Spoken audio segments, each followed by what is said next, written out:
There's no recipe for creating a great photo. As Cartier-Bresson once said in an interview, if I would know how to create a great photo, I would do one every day. Or, like Ansel Adams said, something similar, that 12 good photos in a year, it's a good crop. So this leads me to the idea that there is no definition of what a good photography looks like. But some of us know that there are some mistakes that you can do, some red flags that if you do those, then your photo is bad.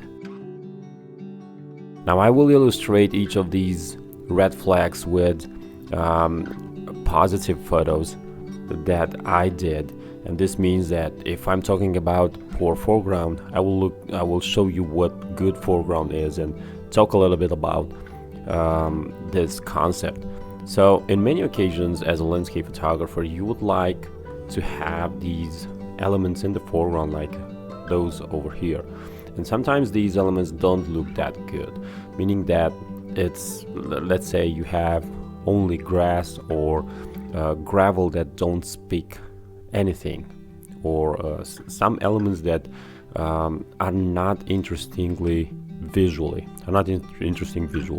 So in this situation, I have this really big stone that pushes the attention of the viewer in the background to the mountain. Again, over here I have some really interesting stones. I'm starting with this one, and then I'm going to over here, and then I'm returning over here. So your attention in the end ends up in this location over here. So there are lots of situations when the foreground is not interesting, and in those situations you should really skip including the foreground. Over here I saw some ice that was moving through the water, and I decided to do a longer exposure, and I got something like this.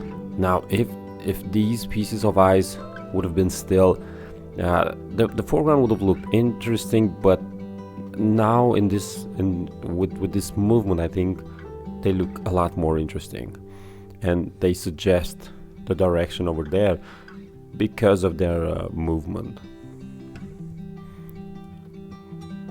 Over here there was ice that literally was cracking under my eyes, and because of that I thought that it looks really interesting and really well, and I framed it with the 17mm, and I have both the foreground and the background in focus, because this is another important thing.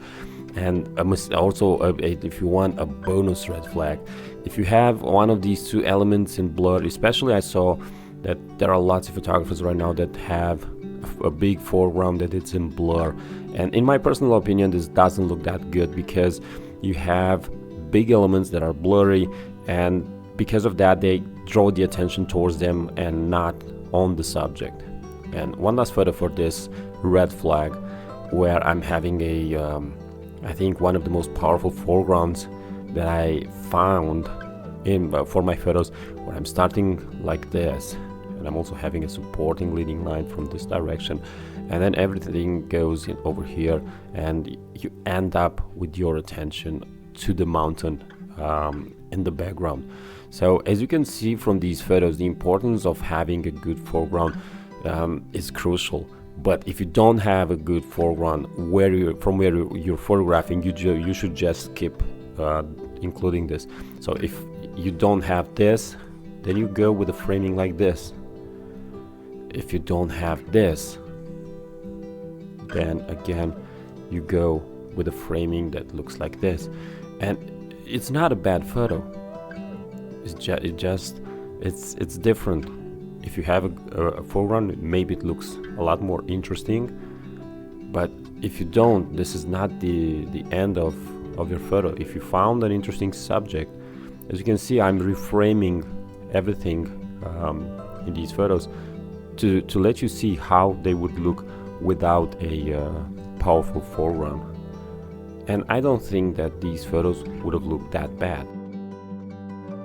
If your photo doesn't have a straight horizon line, this looks really, really bad, no matter the situation. And well, let me just do a reframing of this image. Imagine that my photo would have been like this.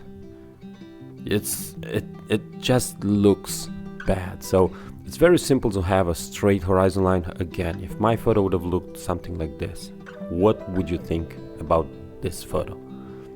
It automatically speaks beginner, and it automatically speaks that I don't know what I'm doing. This could be a really good photo, but if you have a crooked horizon line, it's really bad. Imagine, take a look at this photo. You like this photo? Well, look again. No, let's not go. Let's not go really overboard. Let's look something like this. It's a little bit off.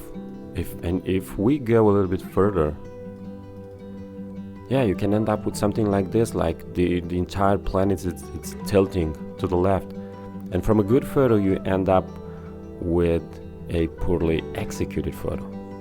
Take a look at the simplicity, the beauty of this horizon line where the sea meets the earth covered in snow. But again, if the image would have been something like this, then maybe it's something wrong with my eye. And you know, when there's a big chance of this kind of thing happening, whenever you're staying and you're photographing from an awkward position and you're tilting your head a lot, that is the moment when the horizon line gets screwed. Again, if the horizon line is not straight, the image can look really bad. And yeah, just pay attention to this, because this is a really big red flag. The third red flag is that your photo doesn't have a clear subject.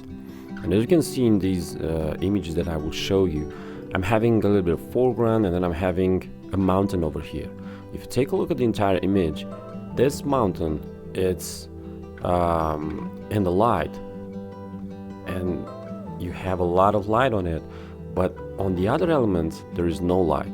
So in this situation, it's a very clear situation when you know exactly what the subject is, because it has a lot more light. Again, with this mountain, there is no necessarily difference in light on it, but I did a long exposure, so now the water is calm, the sky is calm again, and you only have these faint marks of reflections, and you have a clear subject, the mountain over here. I'm not having any other elements in my photo that could compete with this subject. For example, if in this photo, if I would have had, let's say here, a red element, it doesn't matter what, just imagine a small red boat, for example. That boat would have become the subject because it would have had a higher contrast. Even if I'm just doing something like this, just imagine something like this. Imagine that this would have been another element in my photo. You see how powerful this red contrast is? You would be drawn to this. So pay very close attention to your subject and to your point of focus, because deciding what a subject is only half of the equation. You need to look at the other elements and decide what elements should go in the frame with that subject, and what elements would compete with the subject. Over here, the subject is me, and it doesn't matter if you want to say, okay, the northern lights are the subject. No, the subject is me, because I have the light, I have the bigger contrast. All these other elements are elements that place me in a location at a certain time, and that add up to the quality and the interesting factor of the image. But the subject over here, it's me, and I'm having a direction like this that goes towards me, this line that goes towards me, and of course the light helps a lot because it separates me from the rest of the background. Red flag number 4 is something that I already talked a little bit in the previous red flag, including elements that would compete with your subject. For example, in this photo, you see that everything is working. I'm having all this blue that surrounds this peak, and I have a little bit of sunrise light on the peak, so I'm creating a separation between this subject over here and the rest of the shot. Now imagine if together with this peak I would have had another element, maybe somewhere around here, that still also has a little bit of sunrise light. In this moment I would create a competition between these two elements. The eye of the viewer would go to here and then maybe over here, and they could not decide what the photo is all about. Over here I'm having this really beautiful foreground element that goes down, and then I'm having a separation created by the mist and the clouds, and over here I have the highest contrast in the image, and that is this mountain range over here, and this becomes the subject. Now if together with this I would have had another small peak rising from here, let's say something like this, which it was the case. The mountain was coming out from the clouds at that in that day in different areas. I decided to frame only this, but maybe I would have caught a little bit of mountain coming out through here. This little piece over here would have competed with the entire landscape for the attention. In this situation over here, this mountain has a lot more light on it than the foreground, so this is the first thing. But again, together with this mountain over here in the background, there are all sorts of other mountains around it, and if I would have also included those mountains, then I would have had competition for this one over here. It's really important to realize what your subject is and then what elements should not be included in your frame. Again, this kind of light was on this peak, and then on this mountain over here you kind of see a slight sensation of light coming from here. So there are other peaks that have this light, but I decided to only frame this one. I also increased the contrast in the lower part of the image, and I'm having this area of darkness that pushes the attention of the viewer towards here.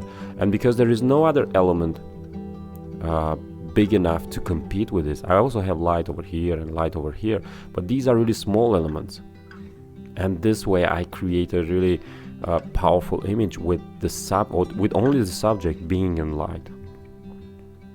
Over here, for example, if the first image I did was a lot more to the left, and there was too much light in this area over here, and because of that I decided to hide the sun behind the tree, and again, not having another element that could compete for the attention of the viewer. I only wanted to have the mountain, so I created a frame inside the frame. I'm having a little bit of light that it's cast over here in the mountain, and I'm having this very simple image and clear message. This is where your attention should go. Red flag number 5. Your subject is too close to the edge of the photo. Now, as you can see in these photos that I'll show you, there's a little bit of gap between the subject and this edge. Now, imagine that the framing would have been something like this. Doesn't this look odd? It looks strange, and let me tell you why. The edge of the image, even though this is not a composition line, it's just the edge of the image. But whenever you have the subject placed over here, you will see it as a strong line. It also intersects with maybe other lines, but you have a really powerful vertical line that will draw your attention, and this image will look really, really odd. Let me give you another example, something like this. And if this would have been really close to the edge over here, now it looks strange. Sometimes it may work. There are situations when something can work even if it's close to to the edge, but in many occasions this doesn't look that well.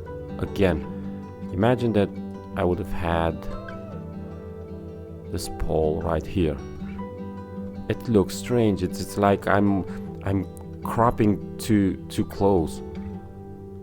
And one last example of this. Let's place this over here, and if I place it, let me show you something. If I'm doing like this, something like this, it's not looking that well. Red flag number 6. You're framing the subject too close.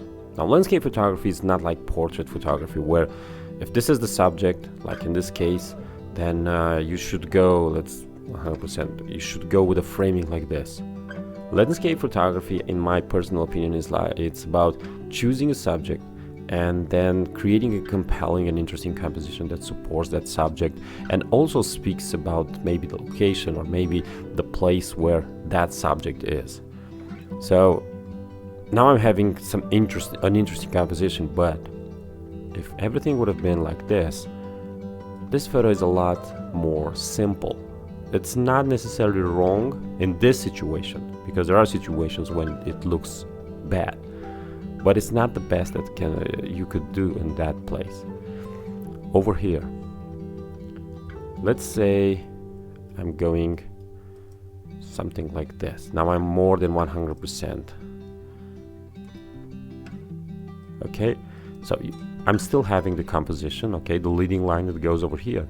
But the problem is these cypress trees are too close to the bottom of the image, and they create a bigger contrast than my destination, and they draw the attention more. If you look at the photo, this is exactly what is happening. Your attention is drawn to this area over here. The solution is framing a little bit wider, and now I'm having another leading line that goes over here, and these cypress trees decrease in size and they don't look that imposing, so you're going past them and you're just following the road until you end up over here to the house, and the cypress trees are just putting perspective on everything. Again, over here, let's go 100%. If I would have went like this, it's not a bad image. This is a better one, but this is not a bad image. But let's go more than 100%, so it will start to look odd, the image. But let's just say that you go 300%, and the framing would have been like this. It's nothing. You don't get the sense, the feeling that there is nothing interesting in this image. But when you're having this image, now you're getting the perspective, you're getting the light, you're getting the clouds, you're getting everything, and this looks a lot more interesting. This one, I'm having the light coming from my right, I'm having dark clouds over here, I'm having a dark foreground over here. So, and the light, it's just like, it's perfect light. I'm having light only in this area. Now, imagine that I would have went overboard with the framing and maybe did something like this, or something. Even something like this looks decent. It's not enough to create an interesting image, but it's decent enough. I'm having here a really big and supporting line in the shape of this dark mountain, and then I'm having this subject with the cloud as a counterpoint on everything. Now, if my framing would have been a lot closer only for this mountain, you have to admit it doesn't look that well, it doesn't look interesting. Let me just open the navigator, put it right over here to have a lot more control. So even if I'm going like this, it's decent. This image, it's decent. If I'm going a little bit closer, it starts to look strange. But the best framing is the one where you have a big supporting line for everything. Red flag number 7. your composition doesn't support the subject. This is okay. I'm seeing this all the time. There is a composition, and that composition doesn't draw the attention of the viewer towards your subject. For example, over here, I'm just including these trees. I'm having a couple of trunks, but I'm positioned in a way, and I'm choosing these trees in a way that suggests a direction of movement. It also helps a lot with the differences in light between the subject and the rest of the image, but you get the general idea. Over here I'm having the road that goes like this, and even if the road stops here, your attention will go straight here and will climb towards the house that becomes the subject. Now, the same subject but framed closer and from a little bit to the left. And I'm having a big, powerful stop element that will draw the attention in that direction. And then I'm also having the ascending, leading line from here, and your attention will end up over here. Again, I'm having a composition that supports the subject. Imagine if this light would not be on the tree and the house. If the light would have been, for example, down here to this edge, then the subject would have been in shadow and not looking that interesting. So it's very important to realize the composition you are creating. Over here, I waited for the perfect moment. That there would, at a certain point, this fog went something like this, and there was for a slight moment only this small element was visible. It's strange, I know, but this is what happened. If the photo would have I would have made this photo in that moment, I would have lost the beauty of the composition. And this one over here, I'm having the movement of the clouds in this direction. I'm also having this line that goes up. I'm having this dip in the landscape that draws the attention to. In a way, I'm creating an intersection between this line and the movement of the clouds, and in the area of the intersection I'm placing my subject. So everything is going over here. Now imagine that, so let's just mess a little bit with the photo, just for the sake of the image. Let's assume that this thing over here would have been somewhere around here, okay, and this one over here, no, I did something really bad, and this one over here would not exist, okay, and I'm having this line that goes over here. It's not integrating well. This is not the point, but you see how just moving one element, I'm drawing your attention in this direction, and this becomes secondary, even if it has the higher contrast. Now your attention goes in this direction, so you have to be really careful with your composition. Now I really hope that these red flags are not something that you're doing, but if you're doing one of these red flags, pay close attention and get rid of it from your photos if you don't want your photos to look bad. If you have something to ask or add, just use the comment section below. If you want to learn more about landscape photography, check out the link in the description of this video. I have an ebook on my website where I have case studies that where I discuss about landscape photography. And until next time, keep on photographing, because it's the only way to get better. Bye bye.